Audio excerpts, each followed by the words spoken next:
Aloha kako na po Hawaii ka oho ka alasito here, aka KO, depending what region you're living in, for your monetary mana'o of the day. Aloha. Happy Aloha Wednesday, hump day. Just got off of work up at Kailua. It was an okay day. We had a fatality on one of the freeways over there. I don't want to be too specific on it, but it happened around 5 o'clock this morning. And you know, it's just part of the perks, you know, like it just goes to show how delicate life is and how fast life can come and go. But speaking of going, today I was able to talk to a friend of mine's where this person was telling me about how it sounds to me like they're coming into fruition, like they're realizing that they're growing and mentally, financially, you know, in their life, and realizing that they might not be getting the same support that they had before getting into this situation, right? I would say she's coming into success more, and those that were with her before she came into success is either not supporting her or not helping her to get to that point, or even like ghosting her, you know. And so it made me realize this one famous video that I watched on YouTube about Snoop Dogg, and I showed it to her, and she's like, "Oh, you bringing up Snoop Dogg?" And I'm like, "Yeah, this is my most like well-remembered video of what taught me about having to rise above the rest." You know, it pretty much overviewed how he had to talk to this other younger rapper. It looks like a younger upcoming rapper, talking about how he has to leave his friends, right? Snoop Dogg calls it closing the gap, to where they both started off like this, but as he grew, Snoop Dogg he rose, right? He becomes more successful in what he does, but the rest of his homies stayed out here. And so he has to close the gap, or the gap must be closing, if you will. He doesn't have to do it. The thing is that if you want to be where your quote-unquote homies are, according to Snoop Dogg, or the people, friends, family, whoever it is, close or not even close, who were with you before you became successful, if you need to be with them, then you need to drop yourself down to their level, right? But you can't do that because you lose. So you keep that elevation going, but then now they have to rise to meet you. And if they don't rise to meet you, then you're gonna have to let them go.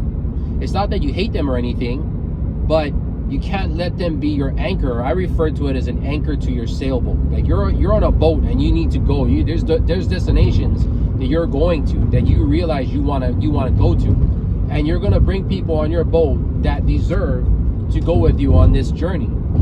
And the only thing that's going to slow you down, besides not knowing a direction you're going to go, is the anchors that's thrown off of your boat or that's connected to your boat, right? So you need to cut your anchors. But first of all, what are your anchors? Do you know what your anchors are? Can you write it down on a list of all the things that are slowing down your journey?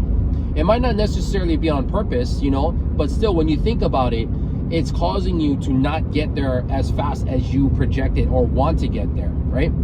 And all this stuff can cause stress on your part. So as the captain of your ship, you gotta get that hatchet out, and you gotta chop that anchor off, so that way you can start sailing and you can start moving and gathering the winds in your sails and head off to your destination. Enjoy the ride, you know. But if you have a lot of anchors, you're not gonna be able to do that. You're gonna go nowhere fast. So we don't need that. Okay? Do a really good mind talk, or a self-talk, to go over what are or who are the things in your life that are anchoring you down. Really do a good pros and cons list of if you should get rid of them or if you should choose to keep them, because both are choices that you have the opportunity to make, right?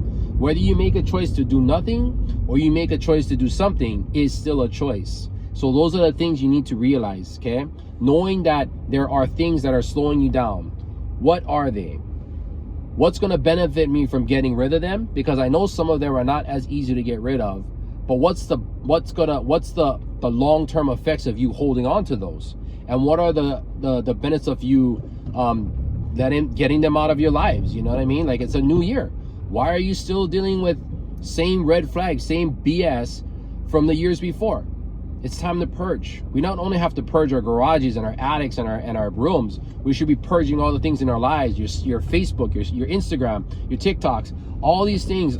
Like just the other day, Julia was saying how she wants to get rid of or delete some quote unquote friends on her friends list, because all she sees is just negative posts. Oh, you don't want this? Fine, I'm not gonna help you, or you know, just complain about all kinds of stuff. And you know what? She's right, because if only thing you're getting is negative feedback, then what's the purpose of having it? Just get rid of it. There's gonna be no harm to anybody, you know, because people like that, they want attention from everybody. So you're the least person on their radar, because they want that attention for their dramas from everyone, not just one person. So yeah, know your anchors. Know where you're going in your journey. Realize you have the choice to do anything you want, because you're the captain of your boat. And I want you to have a great journey. It's 2024. Let's get to that location. Let's get to that destination faster, okay? And I support you and I love you. Kauhu Ka'alasito here, aka Kale, depending on what region you're living on, for your monetary mana'o of the day. Have a great day. Aloha.